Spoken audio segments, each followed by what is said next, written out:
Cokro Aminoto. Belanda menyebutnya sebagai raja tanpa mahkota. Dia adalah putra dari Raden Mas Cokro Ameseno, seorang wedana distrik Leco di Madiun. Setelah lulus dari Osvia di Magelang tahun 1902, Cokro Aminoto bekerja sebagai juru tulis di Kepatihan Ngawi selama 3 tahun. Osvia adalah sekolah bagi para calon pegawai bumi putra zaman Hindia Belanda. Tetapi karena tidak cocok dengan tradisi birokrasi Belanda seperti perintah jongkok dan menyembah, maka dia keluar dari pekerjaan tersebut pada tahun 1905.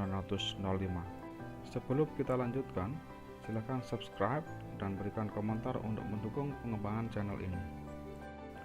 Pada bulan September 1907, keluarga Cokro Aminoto hijrah ke Surabaya dan tinggal di Jalan Peneleh.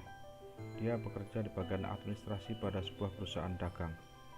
Di dunia pergerakan, Cokro Aminoto merupakan ketua Sarekat Islam atau SI di Surabaya sejak Mei 1912. Ini merupakan cabang perkumpulan Sarekat Dagang Islam yang berpusat di Surakarta yang didirikan oleh Haji Samanhudi. Pada mulanya ini merupakan perkumpulan dagang untuk melawan monopoli pedagang Cina dalam penyediaan bahan baku batik. Kemudian pergerakan ini berkembang meluas dan tidak hanya diikuti oleh para pedagang, sehingga berganti nama menjadi Sarekat Islam. Di bawah kepemimpinan Cokro Aminoto, SI Surabaya berkembang pesat. Selain karena organisasi ini terbuka untuk masyarakat di luar pedagang, juga karena strategi dan pola interaksi dengan masyarakat yang egaliter diterapkan di organisasi ini. Cokro Aminoto juga menjalin hubungan dengan tokoh-tokoh organisasi lain, seperti Indische Party. Cokro Aminoto menerbitkan surat kabar bernama Utusan Hindia pertama kali tahun 1912 sebagai corong pergerakan organisasi. Kongres SI di Yogyakarta pada bulan April 1914 memilih Cokro Aminoto sebagai Ketua Sentral Sarekat Islam atau CSI menggantikan Haji Samanhudi. Kemudian, Kongres SI di bawah Cokro Aminoto sejak 1916 disebut sebagai Kongres Nasional, mencerminkan semakin banyaknya cabang di berbagai daerah. Keanggotaan SI semakin meluas dan berkembang pesat hingga ke seluruh Nusantara melalui strategi gerakan Jawa Dwipa, yaitu penyadaran pergerakan melalui kesenian yang lebih santun, bermartabat, serta memiliki nilai-nilai kesuburan yang asli. Dari tahun 1917 hingga 1919, jumlah anggota SI bertambah pesat, diperkirakan dari 825.000 menjadi sekitar 2,5 juta orang. Tahun 1920, basis kekuatan Cokro Aminoto di CSI runtuh, pengikutnya pergi dan berpindah ke politik ekonomi Cirebon atau PEB. Cokro Aminoto masuk penjara pada Agustus 1921 karena dituduh terlibat kasus Afdeling B atau Seksi B di Cimareme, Jawa Barat. Pada tahun tersebut, istrinya yang bernama Suharsikin meninggal dunia.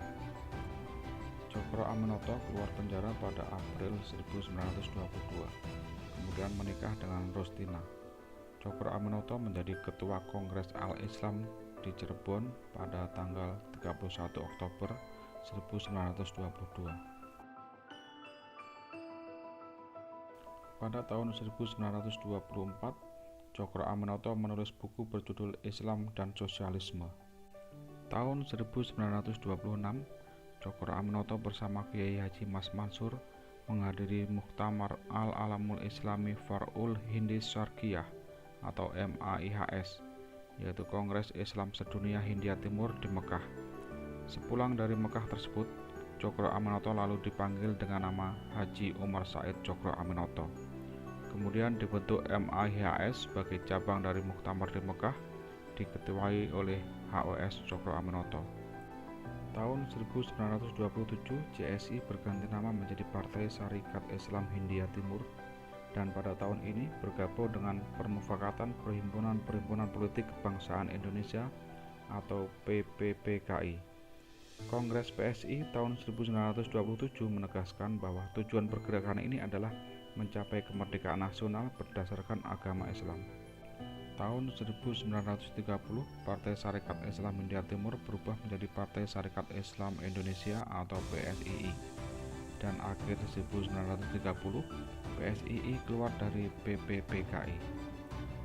Tahun 1931 HOS Cokro Aminoto mulai sakit-sakitan.